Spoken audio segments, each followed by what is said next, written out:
Olá, meu nome é Romero Marinho, eu sou promotor de justiça aqui no estado do Rio Grande do Norte e sou professor de Direito Penal, lá da UERN.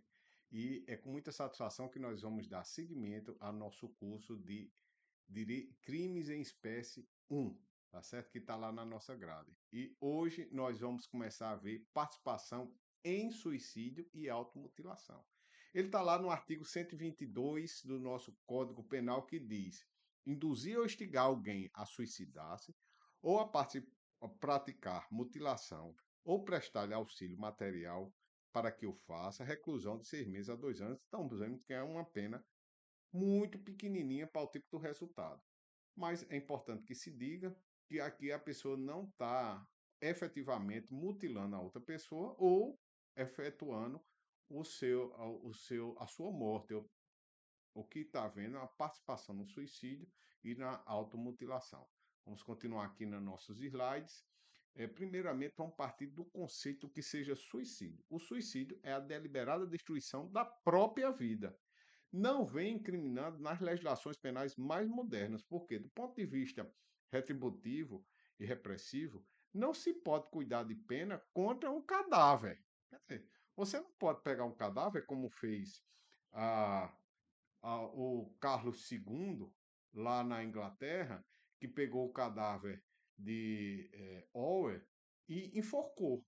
Isso aí não existe, né? E não se faz nenhum tipo de punição, é, cortar em pedaços e pendurar, como fizeram com o Tiradentes. Não, isso não se faz, tá certo? E também, continuando aqui, do ponto de vista preventivo, seria inútil a ameaça de pena contra quem já não se atemoriza sequer com a privação da própria vida.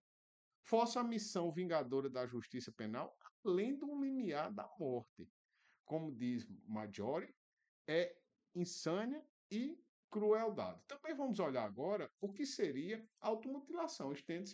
Entende-se por automutilação qualquer comportamento intencional implicando agressão ao próprio corpo sem o propósito suicida e não aceita social e culturalmente. É bom que se diga que nossa cultura permite alguns tipos de mutilação. Sim, permite. Quando a mulher fura o brinco, quando algumas pessoas colocam alargadores nas orelhas, colocam alguns piercings na parte do corpo. Então, isso daí pode ser considerado uma automutilação culturalmente consentida. Agora, se cortar com gilete, cortar com lâminas, eh, em um determinado contexto, isso aí realmente não é aceitável na nossa sociedade. Ah, por que nós prezamos por isso? Primeiro, é o seguinte: a gente não está punindo quem efetivamente faz esse ato, mas é quem instiga esse ato. Por quê? Quem faz, ele está protegido pelo princípio da lesividade, a proibição de discriminação que diga respeito a uma atitude interna do agente. Se essa atitude for interna do agente, ou olhe para uma pessoa, deseja a morte, mas sequer falo sobre isso, o princípio da lesividade me impede a criar um tipo penal e punir a pessoa quanto a essa atitude. Proibição de incriminação de comportamento que não exceda o âmbito do próprio autor.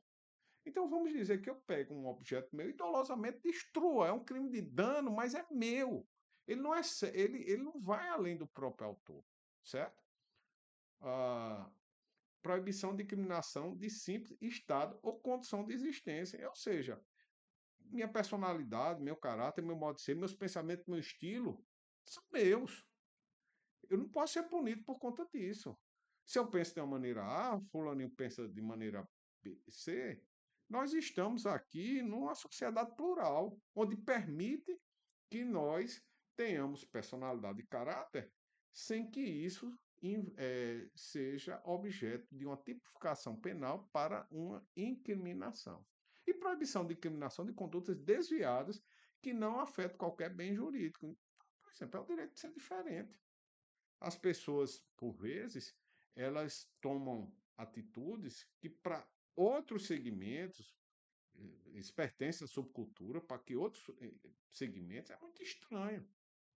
Então, às vezes, segmentos muito conservadores veem segmentos muito liberais Mas isso não implica necessariamente em uma conduta que deve ser tipificada.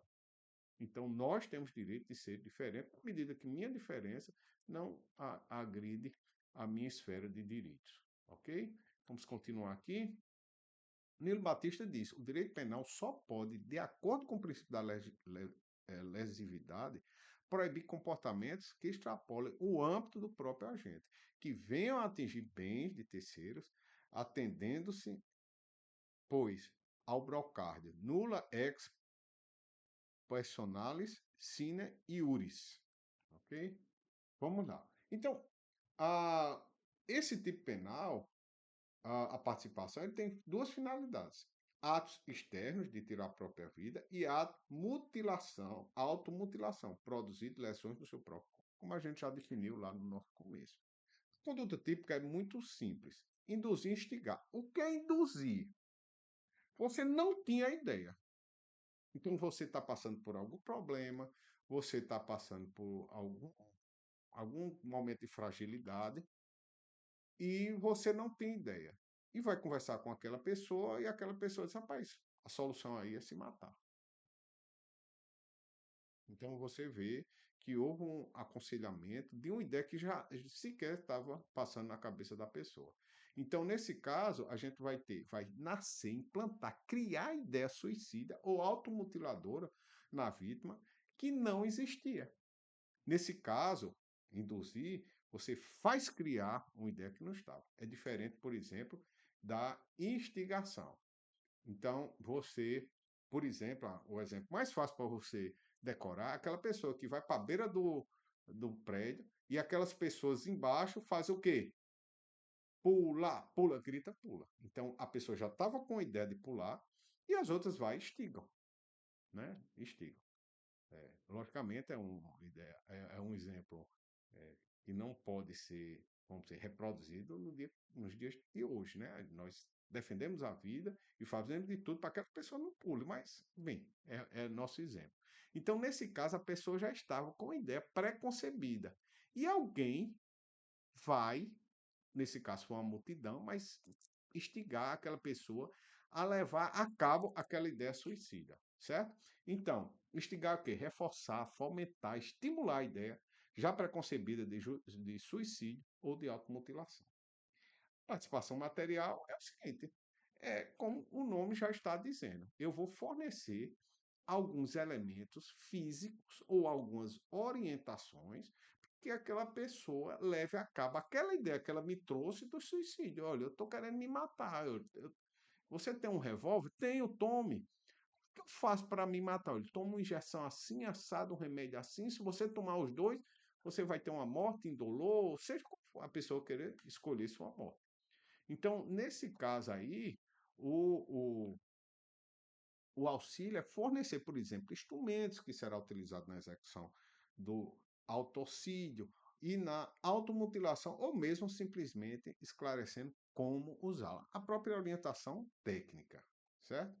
Aí vem aquela perguntinha: se a vítima, deixando de lado a arma de fogo que lhe for entregue pelo agente, vier suicidar-se de outro modo, por exemplo, fazendo a ingestão de veneno, o agente deverá responder pelo delito em estudo. Entenderam aqui? Então, eu entreguei a arma, a A encosta a arma e toma o veneno. Ou pula de um prédio. E aí? Tá valendo? Eu vou responder pelo crime? Então, vamos ver quais são as posições dos doutrinadores. No caso, vamos chamar meu amigo e colega, doutor Rogério Greco. Acreditamos que o agente somente responderá pelo delito se o fato de emprestar-lhe a arma contribuiu decisivamente para a prática do suicídio. Mas não vai ficar barato, não, viu? Considerando também como uma extigação. Não vai pelo auxílio, vai pela instigação. E esse também é a posição do nosso amigo, colega, ex-ministro do Supremo Tribunal, o Nelson Hungria, que diz: o próprio fato de fornecer meios, mesmo que a vítima venha a serviço de outros, pode ser considerado instigação, se tal fornecimento contribuiu para reforçar o propósito suicida. Que triste, né? Mas, enfim, a nossa classificação doutrinária, que é muito importante que nós tenhamos, porque vai definir muita coisa. É um crime comum, qualquer um pode fazer crime simples, só tem objetividade jurídica. Ele pode ser feito de forma livre, qualquer maneira de convencimento. Ele é doloso, tanto eventual como direto. Está fora a culpa, está fora também o ânimo jocante, que é a brincadeira. Se você chega para dizer, rapaz, suicida aí, o cara dá um tiro e você não estava falando sério, estava brincando, pensando que a pessoa e não ia levar aquilo a sério, também está fora. Melhor não brincar com essas coisas. Comissivo pode ser omissão imprópria, tem uma controvérsia, de dano. Muito bem. Aí a gente tem um crime, ele era material. Agora ele é formal. Antigamente a gente ensinava que se a pessoa estigar e efetivamente a pessoa não se matar, não vai realmente responder pelo crime. Mas agora responde. Agora responde porque é um crime formal. E o crime formal, ele não admite, em tese, a tentativa, tá certo? É instantâneo de efeitos permanentes, em caso de morte da vítima, não transeúne, ou seja, deixa vestígio, modo subjetivo, plurissubsistente, de conteúdo variado. Muito bem, vamos continuar sujeitativo, como a gente disse. É um crime comum, pode ser qualquer pessoa, sujeito passivo, qualquer pessoa determinada. A pessoa que propaga a tese de caráter geral em favor do suicídio ou automutilação não comete infração penal, tá certo? Não comete infração penal, senão a gente tinha que prender um bocado de gente aí, tá certo? O bem juridicamente protegido é a vida humana, extrauterina e integridade física e a saúde humanas. O objeto material, a pessoa contra a qual é dirigida a conduta do agente. Consumação, quando o induzimento ou instigação chega ao conhecimento da vítima ou quando ela recebe o auxílio material. A tentativa agora é possível. Por quê? Porque é um crime plurissubsistente. Ele se dividir em várias etapas. Tá certo? No que pese ser de difícil constatação no, no, ah, no meio real, né? Então, pode ser que o ofendido, a despeito do sugestionamento ou ajuda recebida, não se convença de atentar contra a própria vida ou se automutilar. Ainda assim, dar-se-á a punição, embora pena branda, porque agora cabe tentativa. Cabe tentativa. Antes não cabia tentativa. Ou a pessoa morria ou não morria. Crime formal é mais difícil a gente configurar como a gente diz. Em regra, não cabe tentativa. Mas aqui nós vamos considerar que sim, tá certo? Vamos ver as modalidades qualificadas. Parágrafo primeiro. Se a automutilação ou a tentativa de suicídio resulta em lesão corporal de natureza grave ou gravíssima, nos termos do parágrafo primeiro e segundo do artigo 129 do Código Penal. O que é uma lesão de natureza grave ou gravíssima? Eu vou logo adiantar antes de ver o parágrafo segundo. Primeiro, lesão corporal de natureza grave. Ele vai se qualificar pelo resultado. Nós vamos ter a aula de lesão corporal, mas vamos adiantar aqui. Incapacidade para ocupações habituais por mais de 30 dias, precisa de um laudo no começo e no final dos 30 dias, perigo de vida atestado no laudo, debilidade permanente de membro, debilidade, você não precisa ficar inutilizado, impermanente de membro, sentido ou função, aceleração de parto, reclusão, de 1 a 5 anos. Dizer o gravíssimo? Gravíssimo. Se resulta, então você vai qualificar pelo resultado. Incapacidade permanente para o trabalho, enfermidade incurável, perda ou inutilização de membro, sentido ou função, deformidade permanente é morto. Aqui você vai ter que puxar lá do tipo do artigo 129, parágrafo 1º e 2º, o que é lesão corporal grave ou gravíssima. Vamos voltar aqui para a gente terminar a leitura? Pronto. Então, nesse caso, vamos ter, se tiver lesão grave ou gravíssima, reclusão de 1 a 3 anos. Já saiu aí do juizado especial. Se bem que são crimes dolosos contra a vida e a competência é do júri. Mas vamos lá.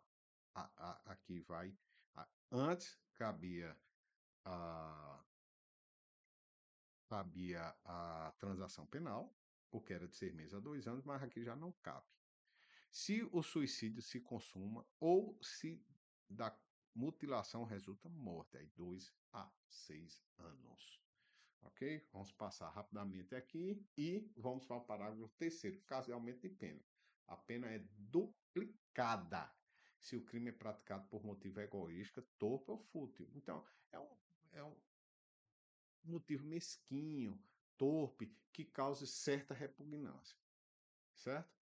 Ah, nojo, sensação de repulsa. E fútil vamos dizer, é um princípio, é um motivo pequeno, desproporcional, certo? Se a vítima é menor ou tem diminuída por qualquer causa a capacidade de resistência, diminuída e não anulada, certo? Parágrafo 4º, a pena é aumentada até o dobro se a conduta é realizada por meio de rede de computadores e de redes sociais e transmitida em tempo real. Porque nesse caso nós vamos ter uma maior disseminação e vamos ter, vamos dizer, a gente acaba entrando na no recesso do lado de muitas pessoas de maneira mais facilitada. Parágrafo 5º, a aumenta-se, sim, a capacidade de resistência, aproveitando aqui o balão, é o seguinte: pessoas embriagadas, drogadas, deprimidas, angustiadas, né? Então a gente pode provar através de um laudo químico toxicológico, a gente pode aprovar através de exames psiquiátricos que a pessoa estava se submetendo, né? Então aquela pessoa estava naquele estado de maior fragilidade. Vamos para o parágrafo 5º agora. Aumenta-se a pena em metade se o agente é líder ou coordenador de grupo e de rede virtual e por este é responsável. Vamos lá? Parágrafo 6º.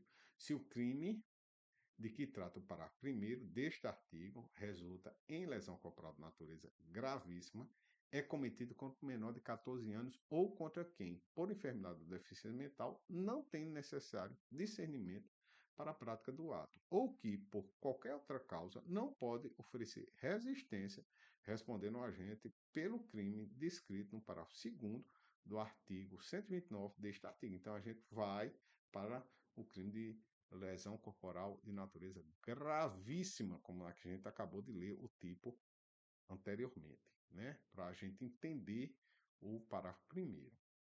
Então, a capacidade não pode ser eliminada. Por quê? Porque nesse caso nós teríamos um crime de homicídio. Simples assim, um homicídio. Então, a capacidade dela tem que ser diminuída. Se grave, permanece, se a lesão é corporal de natureza grave, então vai permanecer no artigo 122, como a gente já falou, né? Parágrafo 1º. Vamos continuar, vamos dar seguimento. Parágrafo 7º.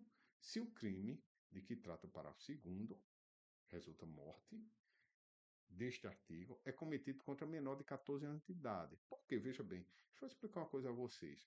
O nosso Código Penal, ele não reconhece a vontade das pessoas abaixo de 14 anos de idade.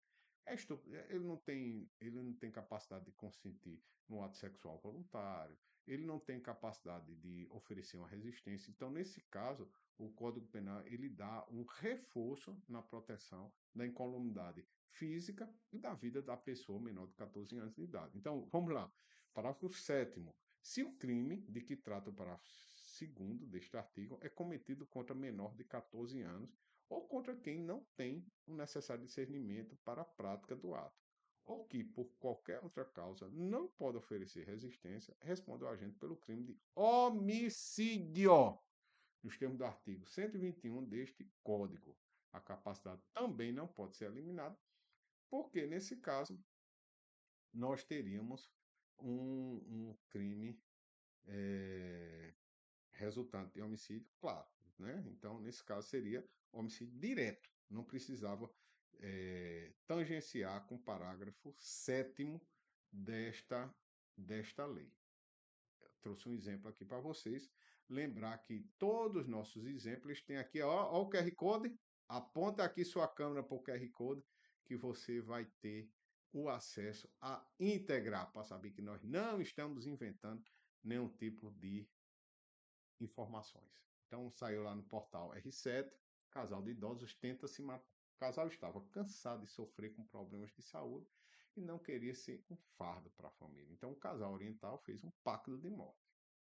O idoso de 91 anos matou a esposa, de 84, mas quando ele foi tirar a própria vida, o filho chegou e impediu o pai de se matar. O aposentado disse que ele e a mulher estavam cansados de sofrer por conta dos problemas de saúde e decidiram não dar mais trabalho à família. Por conta do estado de saúde do suspeito, a possibilidade de tentar novamente tirar a vida, foi pedida a internação hospitalar. É um pacto de morte, pessoal. Pacto de morte. E aí, como é que a gente resolve? Primeiro, suicídio conjunto ou pacto de morte. O sobrevivente responde por induzimento, salvo se concorreu para o ato. Nesse caso, parece que o cidadão efetivamente matou a mulher. Parece que ele efetivamente matou. Mas vamos dizer que cada um toma a sua iniciativa de tirar a própria vida. Então, o sobrevivente, ele responde por induzimento, tá certo? Ah, se houver greve de fome e dentro tratamento pacto de morte. Então todo mundo resolve aqui. A gente não vamos ninguém comer. E a coisa demora, demora, demora e acaba alguém morrendo e eu vou lá e como. E sobrevivo. Eu vou responder por instigação no caso de participação em suicídio. Roleta russa. Roleta russa é aquela ato hediondo, que a pessoa pegar um revólver, você roda o carregador, que a gente vai dar um nome de tambor para vocês entenderem, e você roda aleatoriamente, fecha e detona na sua cabeça. Vai que a munição, só tem uma munição de 6, 5, seja quanto for a capacidade. Vai que a munição não esteja lá. A pessoa passa para outro participante roda lá, fecha e aponta para a cabeça. E assim até alguém dançar, tá certo? Alguém efetivamente deflagrar a munição na sua cabeça. Nesse caso aqui, a, a participação em suicídio imputável aos sobreviventes, como é óbvio, né? Quem morreu. Desde que cada participante empunha a arma contra si próprio e puxa o gatilho da arma. O ato de cada um representa um incentivo à atitude dos demais. Ok? Lamentável esse tipo de situação. E vamos, testemunho de Jeová. Então, existe um segmento religioso, que é chamado testemunho de Jeová, que não permite que as pessoas, mesmo em situação muito grave, recebam sangue. Aí a gente, e a pessoa pode dizer, olha, eu não quero aceitar sangue, mas você está a ponto de morrer. E aí? A própria gente, maior e capaz, recusa terminantemente a receber o sangue. Então o médico pode intervir. Inclusive, não vai ser constrangimento ilegal. Seus pais, dada a falta de consciência do paciente, não permitem a transfusão. O médico pode intervir também, certo? Religião nenhum pode servir para matar ninguém. E responsabilidade do médico diante dessas hipóteses é exercício regular do direito, estado de necessidade de terceiro, enfim, morrer, a pessoa não morre por conta disso. Vamos ver nosso último item aqui, que é o jogo da baleia azul. Já, enfim, já são águas passadas. Lembrar que você pode apontar aqui para o QR Code, ó, aqui ó, lá em cima. Lá em cima, você pode pegar a reportagem completa que está lá na Veja, certo? Então, jogo da baleia azul e a tragédia de Maria de Fátima. A morte da estudante Maria de Fátima de Silva Oliveira, de 16 anos, que morava em Vila Rica, uma pequena cidade a 1.270 quilômetros de Cuiabá, Mato Grosso, lançou luz sobre o evento recente na internet que está preocupando os pais. Já faz muito tempo essa notícia. O desafio da baleia azul. A palavra desafio não se encaixa ao evento que o evento representa. Pouco a palavra jogo, usado pelos usuários deste processo, que na realidade é um incentivo ao suicídio. A baleia azul teve origem nas redes sociais russas, em que os adolescentes são previamente selecionados para cumprir tarefas diárias, que incluem automutilação ao longo de um período de 50 dias. A última etapa seria a morte. Maria de Fátima foi encontrada morta nesta terça 11, dentro de uma represa no bairro Inconfidentes, na região central da cidade. Saiu da casa sozinho, vestido apenas com a roupa do corpo, por volta de 3h15, enquanto os pais e irmãos dormiam. Deixou o celular em cima da cama, bloqueado com senha, não levou dinheiro. Antes de entrar na represa para o mergulho sem volta, deixou os chinelos na beira. Veja, uma mocinha, 14 anos, 16 anos, é lamentável. E o que é que o participante vai responder? Olha aí, envolvendo automóvel, finaliza com suicídio, aplica-se o parágrafo 1º do artigo 122 do Código Penal, mais o parágrafo 5º, se for o caso, se a pessoa for, vamos dizer, for administrador ou responsável pelo grupo, ok? Então, essas aí eram as informações que nós tínhamos para falar sobre o artigo 122. Dê uma estudadinha na doutrina, dê estudadinha no nosso material, para que se segmente muito bem esses conhecimentos que nós passamos, de acabar que apenas são iniciais. É muito importante que você exercite, estude e aprofunde, tá bom? Até mais, fique com